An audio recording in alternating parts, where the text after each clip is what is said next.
नमस्कार मंडळी. आजचा व्हिडिओ खास करून सातारकरांसाठी आहे. साताऱ्यातले कलाकार, साताऱ्यातले अभिनेते, साताऱ्यातले सगळे आर्टिस्ट मंडळी असतील आणि त्याचबरोबरीनं साताऱ्यातला रसिक प्रेक्षक वर्ग, साताऱ्यातले नेते, साताऱ्यातले लोकप्रतिनिधी, पुढारी आणि साताऱ्याचं प्रशासन या सगळ्यांसाठी आजचा व्हिडिओ असणार आहे. कालपासून साताऱ्यातल्या शाहू कला मंदिरविषयी बातम्या येऊ लागल्यात की शाहू कला मंदिरची दुरावस्था झालेली आहे, प्रशासनाचं त्याच्याकडं कसं लक्ष नाही आहे वगैरे वगैरे. पण हे सगळं प्रकरण सुरू का झालं नेमकं? अभिनेते सयाजी शिंदेंनी सुद्धा त्याच्या बाबतीत एक बाईट दिली, त्यांनी सुद्धा आपली भावना व्यक्त केली. पण हे प्रकरण सुरू कसं झालं, का सुरू झालं आणि खरंच तशी अवस्था आहे का, नेमकं कारण काय आहे, नेमक्या बाबी काय झाल्यात, त्या गोष्टींची आपण आजच्या या व्हिडिओमधून माहिती घेणार आहोत. नमस्कार मंडळी, मी आशुतोष आणि तुम्ही पाहताय .com अर्थात कॅरी ऑन मराठी. तर मंडळी, साताऱ्याला सांस्कृतिक वारसा लाभलेला आहे. अनेक कलाकार मंडळी असतील, अनेक अभिनेते असतील, ह्या साताऱ्याच्या भूमीमधून जन्माला आलेत, साताऱ्याच्या भूमीमधून त्यांनी आपली कारकीर्द सुरू केली आहे. अनेक उदाहरणं सांगता येतील आपल्याला. ती नावांची यादी इतकी मोठी होईल की हा व्हिडिओ आपल्याला पुरणार नाही. तर आपण थेट विषयाला हात घालूयात की या कलेच्या बाबतीत संपन्न असणाऱ्या साताऱ्यामध्ये शाहू कला मंदिर नावाचं नाट्यगृह आहे, साताऱ्यातल्या शुक्रवार पेठेमध्ये. आणि बऱ्याच लोकांना साताऱ्यातल्या ते माहिती आहे, साताऱ्याच्या नाही साताऱ्याच्या बाहेरच्या लोकांना सुद्धा ते माहिती आहे. काही वर्षांपूर्वी साताऱ्यातल्या शाहू कला मंदिराची दुरावस्था झाली होती अशा बातम्या येत होत्या. तशी परिस्थिती होती कारण तिथलं स्वच्छतागृह व्यवस्थित नव्हतं, खुर्च्या व्यवस्थित नव्हत्या, बऱ्याच अडचणी होत्या, अनेक प्रॉब्लेम होते. त्याच्यावरती नंतर त्याच्या बाबतीत सुधारणा केली गेली, शाहू कला मंदिरची डागडुजी करण्यात आली, त्याचं उद्घाटन सोहळा झाला छान. आणि त्याच्यानंतर शाहू कला मंदिरला चांगले दिवस यायला लागले, त्याच्यामध्ये कार्यक्रम व्हायला लागले, नाटकं व्हायला लागली, मैफिली रंगायला लागल्या.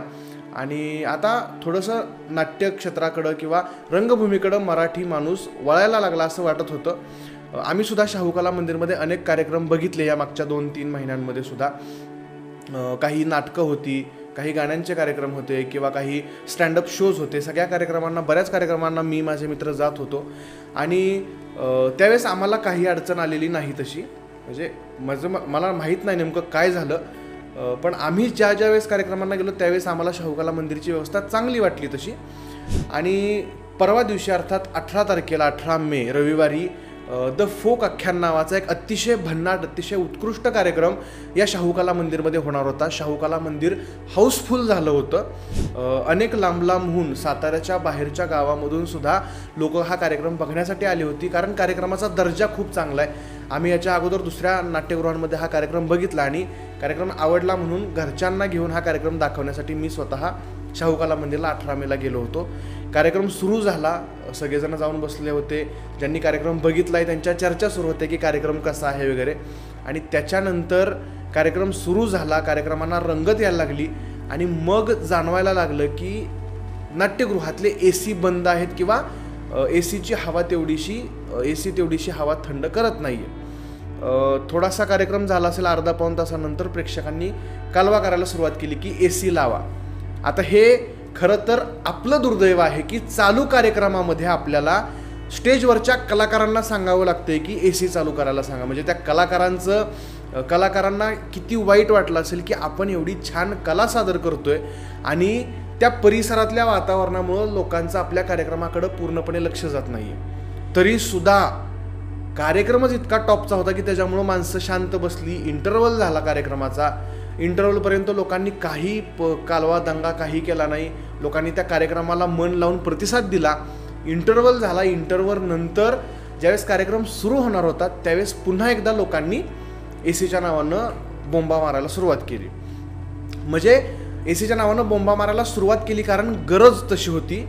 सगळेजण घामानं चिंब झाले होते. माझा स्वतःचा टी-शर्ट सगळा भिजला होता घामानं. प्रत्येकजण थिएटरमधला हातात काय रुमाल वगैरे घावल त्या कशाने का असे ना वारं घ्यायचा प्रयत्न करत होता, कारण इतकं गुदमरत होतं आतमध्ये. गुदमरत होतं म्हणण्यापेक्षा उकडत होतं आतमध्ये. मधूनच वाऱ्याची झुळूक यायची आणि तेवढ्यापुरतीच ती एक 2-4 सेकंदापुरतीचा थंडावा देऊन जायची. मग सारखी प्रेक्षकांनी विनंती केली ACचं काहीतरी करा. त्यावेळेस कलाकारांनी स्टेजवरून सांगितलं की आम्ही त्यांना मगाशीच विनंती केली, त्यांनी सांगितलं की ACवरती लोड आलाय आणि त्याच्यामुळे तो AC तेवढ्या ताकदीनं कूल करत नाहीये वातावरण. कार्यक्रम संपला. कार्यक्रमाच्या शेवटी त्या कार्यक्रमाचा फॉर्मॅट असा असतो की कार्यक्रमाचे निर्माते वगैरे जे कोणी आहेत ते वरती येतात आणि मनोगत व्यक्त करतात.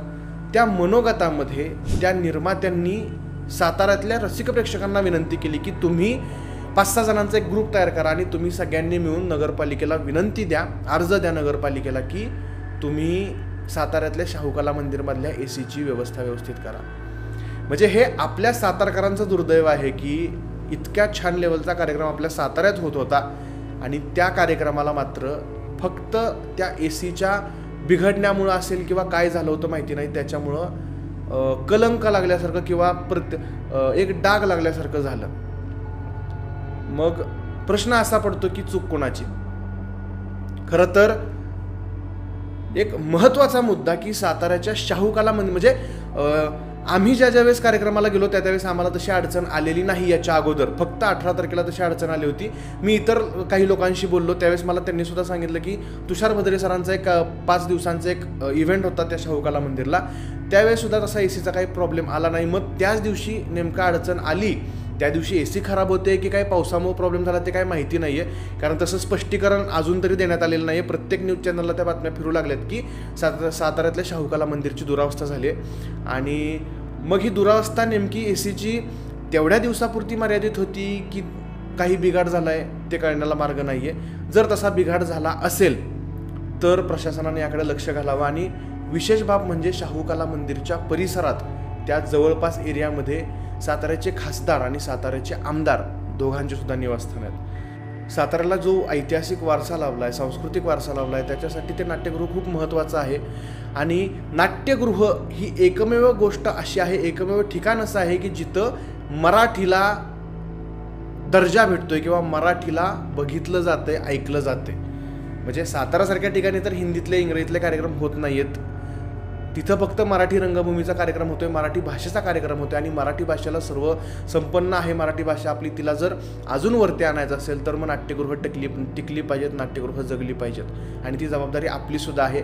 त्यामुळे विनंती आहे प्रशासनाला की शाहू कला मंदिरची दुरावस्था होत असेल तर त्याकडे लक्ष द्या आणि असेच चांगले कार्यक्रम आम्हाला या शाहू कला मंदिरच्या नाट्यगृहामध्ये बघायला मिळावेत हीच विनंती.